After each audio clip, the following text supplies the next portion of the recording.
Hello friends, welcome back to We Watch the Movie. I'm Mike, he's Jay, and this is a continuation of our food reviews where we review some shit and we review some shit. We eat some food while we do a movie review. And this comes from Adrian Kane when we asked on our Brokeback Mountain / Meat Mountain from Arby's review, what should we do with Hardees Aporkalypse? And he Everybody said, knows that Adrian knows best. Apocalypse Now with Aporkalypse Arby's. Well, it's not from Arby's, it's from Hardees, but I still love you. Hey, they rhyme together, so you know it's close. Yeah, so the Aporkalypse. Here's what it is. It's a burrito and a biscuit. And a biscuit, man. And in this burrito and this biscuit, you got pork. Thanks, Grandmama. You got bacon. You got ham. Yeah. And you got sausage. Your favorite. Let's take a look. Real American heroes. These are napkins. Who needs those? Are you a fucking man? Why they put paper in my salad? Here's a biscuit. Hang on, I gotta get that. They put a fancy sticker on it, John! It says Pork Apocalypse! It's a piggy pig! It reminds me of Bill and Ted's Eat the Pig, Piggy, Piggy, Piggy, Pig. Drop it. Ready? That was weak as fuck! That's the way it sounds. Pork Apocalypse burrito. Now let's sound this one. That one's heavy. A little better. That one's heavy. That one's heavy. Which one do you want to look at first, Show me Mike? that biscuit, man! Alright, I'm gonna show you that biscuit. Alright.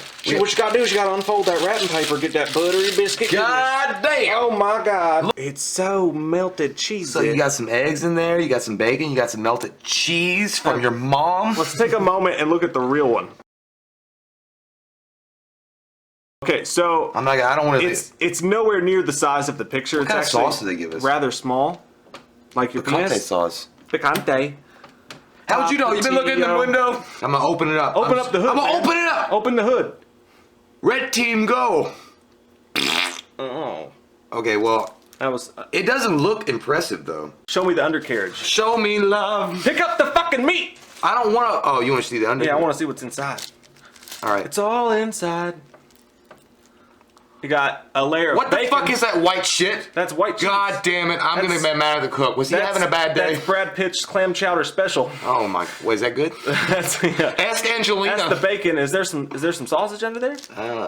I don't think so, man. There's gotta be. It's supposed to be 3 fucking meats, man. They forgot the sausage. You gotta get in there, man. I can't do it for you. You're gonna eat it. It's buried deep in there. Some sliced ham, and then there's a piece of sausage in there, right? I think we just killed him. Is there a piece of sausage in there? I need to know. Is there a piece of sausage in there? God damn it, show me. I know you're all about that sausage. Yeah. Yeah, it's in there. Okay. Yeah, I feel it.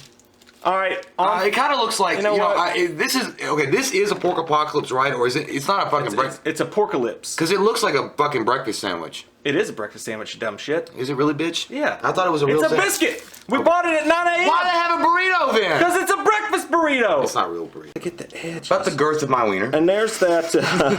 There's that breakfast burrito. Are you ready? Go ahead. Yeah. Man, it's fucking hard. That's what you Oh! Damn, dude. It's concrete in there. Bad baby, bad baby. Why you make me feel so good? Oh! That's much better. That's way better. That is much better. This is what I'll be consuming. You got them bacon bits. I hope it's real bacon. It's not. You got a piece of sausage. One piece of sausage doesn't fill out the entire burrito. And then you got the ham rolling through everything. You got a lot more on yours. And that Brad Pitt clam chowder. First inspection, guys. This is not an apocalypse. This is more of a small weather event. And get a massage it down. Okay. Let's eat it! Oh, I love the smell of a heart attack in the morning. This is a breakfast sandwich. That was good. I like what you did. Now, this is you connected the movie and with the food. I got there in a different way. I like that. But you know what's weird is that that's some futuristic What makes shit. me is a little concerned is like this is a breakfast sandwich. Yes. So you're going to work and you're eating this. Yes. You fat fuck. I mean, you're going to work and eat this and you're not going to have an apocalypse now in the toilet at some point later. Yeah, you are. Because there's one thing in life that's for sure. You eat this, apocalypse now in the toilet, and guacamole tastes like garbage sometimes. Subscribe and make sure you see the repercussions. So let's take a we bite. always film our shits after we. I'm kidding. We don't. That'd be nasty. You just subscribe. Don't do it. I'm gonna go double town. Okay. I'm gonna go. No, I'm not. Fucked up. Good though. It's nice. I forgot to put hot sauce on it. Like, I could probably understand why people get obese. Because it's like, it tastes so good, it makes you feel good. But it doesn't. Yeah, I get that. I'm starting to feel depressed right now. I feel like you could eat this sandwich and be David Hasselhoff in that fucking Wendy's commercial. You don't know shit about what I've been to do. Hamburger! Give me a fucking hamburger! Oh, it's on the floor. You know I was in Baywatch. Is it good? Oh, it's a lot of Let me have some of that. Is that really hot? Nah, Diablo, you've had it. Oh, I've had this one? Just like a man. Well. Ooh, that was too much. Here. Okay, so Apocalypse Now. Francis Ford Coppola. Copenhagen of the cinema. This movie stars Martin Sheen. It's got Harrison Ford. It's got Marlon Brando. It's got Dennis fucking Hopper. It's got Lawrence Fishburne. It was loaded with awesome talent. And I think the best thing about this is it's a perfect snapshot of what that war of Vietnam was probably like. I mean, it goes insane in the membrane, crazy pants town, banana sandwiches as it goes deeper into the film, which is great because I think Francis Ford Coppola wanted to show the degradation of the mind as it goes through the movie. I think the river actually is symbolic of going down the river, going to, into further crazy town. Because at the end, when they get to party of one. Yeah, when they get to the end, when they get to not Kilgrove, what's his name? Colonel Kurtz. When they get to Kurtz and he's fucking Mad Hatter in the sand, you're in Cambodia. You're in fucking the ass end of the world that smells like toilet juice, and you've just got to deal with it. I'm not saying Cambodia smells like that, but that part of it, they probably did. But it was amazingly shot. I want to just discuss, dude, why do you do that? Well, get them! I have them. Use your shirt, Ghostbusters. But the thing about this movie is it stands the test of time so well because it's amazingly acted. Why are you doing it with your fingers? I don't like eating with you, dude. This is what it's like if we ever have if we're in a restaurant. He's like, I like to look at you while I eat. Yeah, you're like, you better put some water on that damn shit. You know how some people like to watch TV while they eat? Yeah. I like to look at my best friend. Okay, let's not look at each other anymore. That's hot! It's actually really hot. No, it's hot! The sauce? It ain't that hot. By your powers combined, I am Captain Planet! That fucking hit my tongue, dude. Anyway, ooh, yeah. So I want to say, okay, so this movie stands the test of time because, because it's amazingly acted, one thing, but it's well shot. The landscapes, the cinematography on this look amazing. Even in today's standard, it looks like a movie that came out like 2 years ago.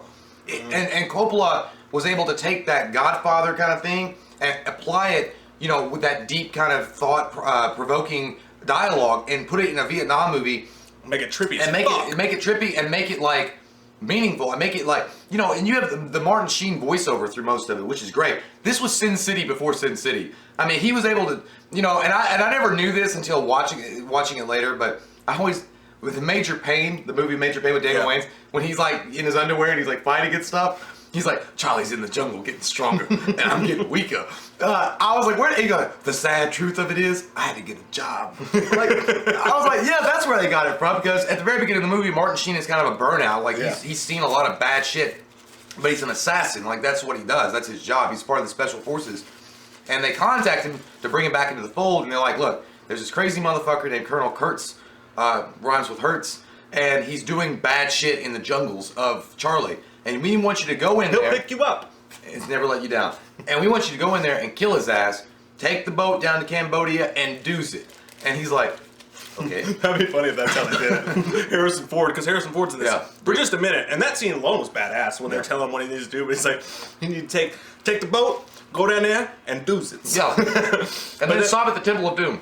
It was weird, dude, because it really gets you inside the mind of someone who's been through all that shit. Because even like the fact they were just eating roast beef and shrimp, but the way it's filmed, it even felt uncomfortable even in that. Like, it was just every single scene is set up perfectly. And what you mentioned, Coppola, what the fuck happened to him? He did Godfather, and he did this, and these are two of the most astoundingly amazing looking films that have ever been shot, ever. And then later in his career, he did weird shit like Twix. Yeah, but didn't he do like The Departed? That's Scorsese. Ah, Martin Scorsese. Scorsese. Yeah, that's Scorsese with the balloons. Hey. But yeah, I don't know what happened to him. I mean, he ran out of Coppola juice. But he got off that yo-yo. Yeah, he did. But look, as the movie progresses, he runs in, the boat crew that he goes with, is Chef, which, by the way, I thought that was a young Daniel Day-Lewis. Yeah, he just, I mean, I know he doesn't look like him, but he just kind of reminded me of Daniel Day. He's like half crazy anyway. Then you got Lance, which is like a famous surfer dude from California. We're not much into surfing, so we don't know, but I'm sure that's a big deal. And he was like the main. What? I used to surf. That dick. I grew up on the beach, man. Yeah, well, you know, big famous surfer, and then you've got Chief, which is this, you know, the captain of the boat, and then you've got Clean, Lawrence Fishburne. He clean, man. What's amazing about Lawrence Fishburne is that I watched this entire movie. You and I had no idea that was Lawrence Fishburne. I had to look it up too. Motherfucker looks different. I had to look it up too. Yeah. But, you know, and so the crew is different, and they have their own, you know, when he comes on board, Martin Sheen, to go down to Cambodia to assassinate Kurtz, you know, this crew's been together for a while, and they've stuck it out, and they don't really like this idea of an outsider coming in and telling them where the fuck to go, because what the thing I get about this movie is during Vietnam, in certain parts of the world, in certain parts of the jungle, I mean, in Vietnam, it was like the old West. You know, there were no fucking rules. Like, even if there was an over-structuring command, everybody just did their thing. Yeah. You know, because you saw a lot of bad shit and you had to do what you had to do to survive. And therefore, you know, where command wasn't out there, you just took it on yourself. I mean, they run into, what's his fucking name? Robert Duvall? Robert Duvall, man. Colonel Kilgrove. Mm-hmm. And holy shit beans. That motherfucker is just as bad as Kurtz, but he's funnier. He's not lost it all the way like Kurtz has, but he is close to doing it. Because all he wants to do is like hang out with Lance. Like, thank God Lance Bass is here from NSYNC. He's my favorite singer. But he wants to hang out with Lance and have him do all these surfing because he's a big surfing fan, and he wants him to do all this cool shit and stuff. They land in the middle of a battlefield after he fucking torches this bitch and was like, hey Lance, go over there and surf them waves because it's a good one. You know, it's insane, like in the middle of a battle. And I like that, in the middle of that though, when you're first introduced to Kilgrove, yeah, these guys are treating this Vietnamese guy like shit, and they're not letting him drink from his water, and he goes over and he's like, any dying man can drink from my canteen, and it seems like he's a good guy, but he gives him the canteen, and then someone's like, hey, look over here, and he's like, what? And he pulls the canteen away. The guy's like begging to get one drip of water, he just yanks it away, and then walks away, and it's a perfect, like, in a nutshell, his character right there. But Colonel Kurtz is a really cool character. Or Kilgrove, I mean. He carried the second act. Yeah, he did, and I love that part. I really did, and you know, Martin Sheen, the only reason why they met up with Colonel Kurtz was because they needed him to escort them to the borders of Cambodia. And he does, but he does it unwillingly. He wants Lance just to hang out. You know, he's like Jack Black in Saving. He's like, I want to hang out with you. I want to party with you. I want to party with you. It's funny as shit because Martin Sheen, I guess in order to make friends with the crew that he's on the boat with, he steals his fucking surfboard. The last thing he does, and like he runs and he jumps in the board. They're all laughing and they go down the way. And while they're like hiding, Kilgrove sends fucking helicopters like, Lance, give me the board back. He's like, I will not hurt you. You know how hard it is to find those kind of boards? And you know, it's insane. It's just, that part of the movie is really fun. And that's like usually, you might have a few parts of like that. It would be a lighthearted part of a Vietnam movie, but that's really the only shining part that's funny. The rest of it gets really weird. Yeah. And you know, dark as fuck. I feel like watching Willy Wonka, you know, as you go down the tunnel of hell, when he's like, is it snowing? Is it raining? Here's a hurricane kind of blowing. Because you're like, what the fuck is happening? Because it's like they go, the last outpost that they get to before they get into Cambodia, it's Madhouse City. Yeah. Like, there's soldiers swimming out into the, you know, the water, the river, like begging them to take them with them. And it was sad, and it was scary too, because it reminded me, and I don't know if Coppola was going for that, but it reminded me of like the underworld, like the river Styx, where the damned were all swimming in the water, and as you drifted by, they would beg you to take them up onto the boat. Yeah. And he got further, you know, Coppola maybe imagining what it was like going further into hell, and it was just like insane, you know. And Martin Sheen gets out to find out who's in command, and nobody, they're like, you're in command. Yeah. And it's like, well, nobody's in command. It's like they build this bridge up every night and the fucking Vietnamese knock it down every night. Each scene in the movie feels like its own movie. You got the opening scene where they're giving him his instructions. You got when he first goes down there. And it's this badass kind of James Bondish sort of thing, really, because you got this crazy dude in this fucking hotel room, right? He's going past shit and doing fucking karate naked in his room. He can't even do karate. There's blood everywhere. And people show up, and like people at this point are so fucked up. And the movie says that in its own way, because like the soldiers show up to get Martin Sheen, and he's butt naked with blood all over the room, and they don't even blink. They're just like, let's just get you in the shower. Like, everybody was so fucked up, and it was so crazy, and you didn't have the media coverage and shit that you have now. So there was some dark shit going on, and there was nobody there to back these people up. But anyways, you go to these different set pieces, and eventually he finally gets to Kurtz, and like literally you could have made a movie just on him and Robert Duvall's character. Robert Duvall is probably my favorite character in the entire movie. Dennis Hopper is really good too, though. Yeah, and then you get to the last stop, and all of a sudden you got more heavyweight crazy actors coming out. You got Dennis Hopper, Marlon fucking Brando comes out, and he looks like White Shaq when the fucking. Dude, I was gonna say he looked like fucking Egghead. You know, from the Batman comic books? Yeah. Or he looked like the bad guy in Bill and Ted's Bogus Journey that wanted to stop fucking rock and roll. Yeah. Like, he looked like that. And he's wearing like... Station. He's wearing his little toga. You know, he basically set himself up as a pagan god amongst these Cambodians and his soldiers. And it was kind of freaky and scary at the same time. It was at that point, you're like, we've given him to Fuckville and he's the mayor. Like, it was... literally what it is. Yeah, it was really weird. And, you know, Martin Sheen... Because the whole idea was like, you know, Harrison Ford and the others had given him a mission. If you can't bring him back, terminate him. And he already knows everything. Marlon Brando is already aware of why Martin Sheen's there. And it's very intimidating. And Martin Sheen, you know, Marlon Brando is so fucking amazing in any role he ever did that he's able to portray that menacing, like, dark confidence. And you're like, I'm fucked. Like, when he gets up with his bald head, he's like, well, you know what, you're here. And I was like, oh my god, the fucking Martin lighting, Sheen, man. you know, that wasn't brown mud on his pants. He shit himself and he just splattered. It's probably the best lit film of all time, man. Because so the many shadow effects. Yeah, so many shots are of these powerhouse actors up close on their face, and you barely see this light shining. And it kind of feels like there's a swinging light because the light will go away and it'll come back on their face, and they're just scary as fuck looking. There was one point where Marlon Brando was talking about his philosophy, and he's like, he explains how he got the way he was, and he was like, I was a good soldier, but I went and we gave these kids polo shots, and he was like, the next thing you know, the bad dudes came over and they literally chopped these kids' arms off. They got the inoculation. Yeah, they chopped all their arms off and put it in a pile, and he's like, and I'm crying like a grandmother, and then I realized that's where he broke, and he went fucking crazy. Because early in the movie, they're talking about how everybody has a breaking point. He literally broke at that point, and he decided that those guys were in the right. That to have the gall and the determination to do that is the kind of people we need for this war. Yeah. Earlier on, you see Martin Sheen go up to a girl who was still alive and shoot her, and this is supposed to be the good guy of the film, right? He fucking shoots her, and he's like, I told you not to stop. Take me to where I'm going. And he's literally explaining Martin Sheen and how Martin Sheen is in the hotel room before, and he's saying, I'm getting weaker being in this nice hotel room. Meanwhile, Charlie's out there getting stronger. He's literally, the soldier he wants is literally the incarnation of Martin Sheen. Yeah, he's already That's what he wants. So you think for a second, are they going to join forces? Yeah, I hope not. Yeah, he'd already... Someone shit on the coats. I don't want to I hope it wasn't my coat. I love it. Sorry. But no, he opens the door. It's like that. Yeah, you're right. Like, you know, thinking about metaphorically, Martin Sheen is already, his foot's already half out the door to Big Crazy Town. You know, halfway in, halfway out, like that song. Halfway gone. Anyway, the halfway gone song. But yeah, Marlon Brando, and you're right. Marlon Brando is crazy, but he's still intelligent. Like, he's still fucking smart. He still knows how to do things.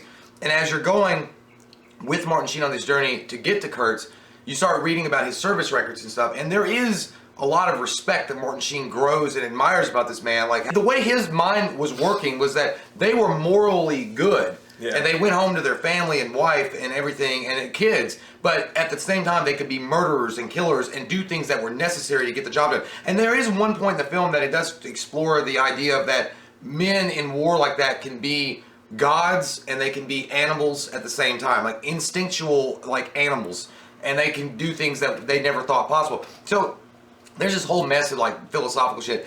When Martin Sheen's looking over his dossier and he sees the notes that dude had sent his family, when the guy was like, I'm done, don't try to find me, it's over with, I'm not a part of you anymore, I've moved on. Yeah. That's what happens when you go to B-dubs during March Madness. It's true. You send that back to your family and you're like, hey, this is where I want to be, I don't want to come home. I'm never coming back, never! He fell in love with a man named Marlon Brando, which, I mean, let's be honest, his eyes are dreamy. Dennis Hopper is fucking, dude, he's in so many of these movies, like you're watching a movie and all of a sudden Dennis Hopper pops up and he fucking nails it. Dennis Hopper is literally the fucking, like, you know, if Marlon Brando's the Mad Hatter, he's that goddamn fucking crazy bunny that pops up. Because he's like, hey man, what's up? Because I love this guy. He's so great. He's so genius. But he does things that are crazy. Don't worry about the heads. I think he wants to kill me. I like Jello. Like, he's like, what? He's bad shit. But he does it so effectively. He's kind of scary in his own way. Because when they're walking up to meet Marlon Brando, Martin Sheen and his crew, You see like fucking decapitated heads. You see like bodies hanging up. And Dennis Hopper's like, yeah, sometimes his methods are a little extreme, but he's really a genius. He's really awesome. Like you really gotta. I mean, sometimes he'll just walk past you and not even see you, but then he'll slam you up against the wall. It's like, do you know the meaning of life? And I'm like, that sounds like an abusive marriage. And then the next second he's like, can you get me out of here? I really want to go. He's like that lady in Happy Gilmore. It's like, Mister, get me out of here. And then Marlon Brando was just walking like, you can trouble me for one glass of shut the hell up.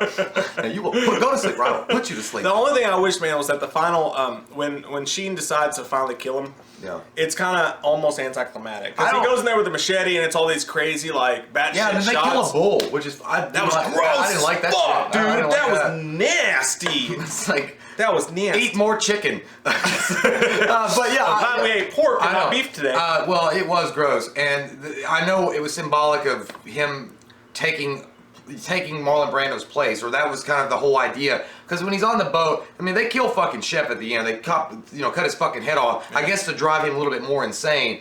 And I don't know what the fuck happened to Lance. He just blended in, wore like a little skirt. Was like, he goes and gets him and leads him by the head. He's like, "Come on, let's go." Lance literally, we're leaving. Lance like tripped acid a while back, and that shit's still affecting him because he was just like, "I'm at home." And then Martin Sheen's like, "No, fuck this. I'm going out straight samurai warrior, and I'm gonna chop him up into tiny pieces." And he does that. I'm on some me shit. And then when he kills Marlon Brando's last words is that the horror, which is the way my guts are feeling right now after eating half of that sandwich. But he says the horror, and then he walks out to all the Cambodians and the followers, and they all like bow down to him. It was like Vin Diesel, you keep what you kill, and they're like he's the champion now, and that's where a good shadow effect comes in because you see his eyes and they're fucked up, like he is gone, and he kind of blends in with the shadow, and he walks down. He doesn't take Marlon Brando's place. He gets back on the boat, and it fucking ends. Yeah. And the last thing you get to go out on is Marlon Brando saying the horror. Now the ending, you're right, that is kind of anticlimactic. It's not as good as I wanted it to be. It didn't tighten things like I wanted it to be. The overall ending was great. I just wanted the fight to be something more. Yeah, because they built it up so much.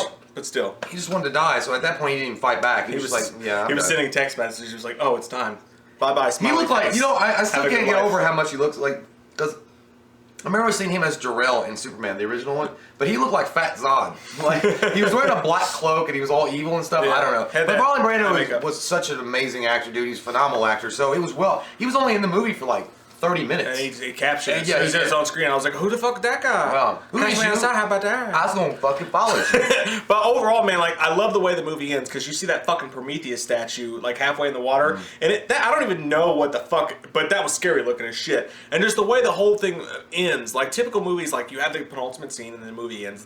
It blends those three shots together, and it just ends in such an artsy fartsy fucking amazing way. In a way that's the good shit. Yeah, that's the good shit. That's that dank on ya. It's amazing. I give the movie a 9.5. The 0.5 I take off is just because there's a couple times when it self-indulges a bit too much and you get a little bit too trippy for the movie's sake. In the middle of the movie, it felt like they lost their way for just a little bit. But overall, it's one of the best cinematography.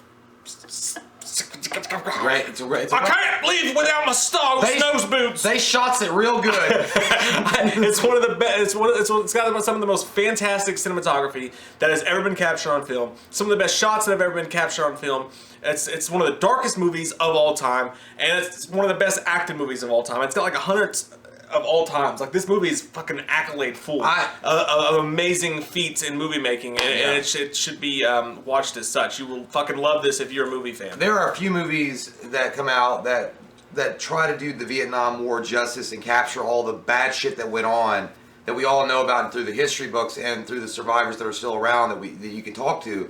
And I think this movie captures that insanity mixed with logic the best, or one of the best I've ever seen. It's definitely in my top 4, maybe top 5, well, probably top 4, like war movies I've ever seen. Absolutely. It's up there. And I'm going to give it a 9.5 as well. And look, there's nothing about it that's overly wrong. There are moments in it, the reason why I'm giving the 0.5 that comes off for me is there are moments that take you out of it because you're going down the way that Coppola has envisioned and you think, it's perfect. There's no reason to go off track. And sometimes they go off track and they try to do certain things here and it just doesn't do anything. Now, I did watch the longer cut version, and there's one scene with the French, and, girl had great boobies and stuff, but it was just, at that point, it's just like, why are we even here? What's going on? Why are we there? Because I want to get to Kurtz now. I want to see what this ultimate end is going to happen, or what it's going to be like. But yeah, it looks great. The acting is phenomenal. For me, I think that's the whole point of the movie is that everybody has a breaking point. Like, even if you're not in that crazy batshit situation, I think that anybody that was going through stuff like that, as hardcore as you want to be, because Kurtz he was the decorated vet. He was perfect. Yeah, they said they were grooming him for like a state office. Yeah, he was like Captain fucking America, and everyone has a breaking point, and you will snap. And I think, for me, at least, well, I mean, it may not be the overall theme of the movie, but for me, what I took away from that movie, from the entire movie, is that scene right there is that everybody has a breaking point, and you see these people go through theirs, and it's fucking bad shit. It symbolized and envisioned and captured the perfect song for this. Linkin Park, I'm about to break! It really is. I mean, it's a great movie. Did you talk? It's all like your tongue got cut out. I got pork in my mouth. At the end of the day, I hope that everybody's seen this movie. If you've never seen this movie, it's like it's a long movie, it's worth it. Like, and trust me, the 2.5 hours or the 3 hour and 15-minute movie, whichever one you watch, it goes by very smoothly, and it won't even feel like you've been sitting in the theater that long. I watched the short version, and I didn't feel like I missed out. No, it was great, man. It was so fucking good. So, on to the Aporkalypse. Yeah. How do you feel? You ate the whole thing, right? No, I didn't. You fucking Nancy. I can't. No. You ate half that goddamn because the motherfucking egg was cold. Save it for me. I'll fucking eat it. I'm gonna eat my saliva. I will say that the Aporkalypse biscuit sandwich wasn't bad. I mean, now if you're gonna go to work afterwards when you eat one, like I'm already feeling like I said Apocalypse Now in the toilet soon. It's starting to hurt a little bit. But instant. Yeah, it's like that Insta coffee. It's like when you eat something, you're like, I'm gonna be shitting later, blood. Did my heart take a vacation for a minute? Yes, it took a vacation. It came out of my chest with a little briefcase and I'll be back in about 5.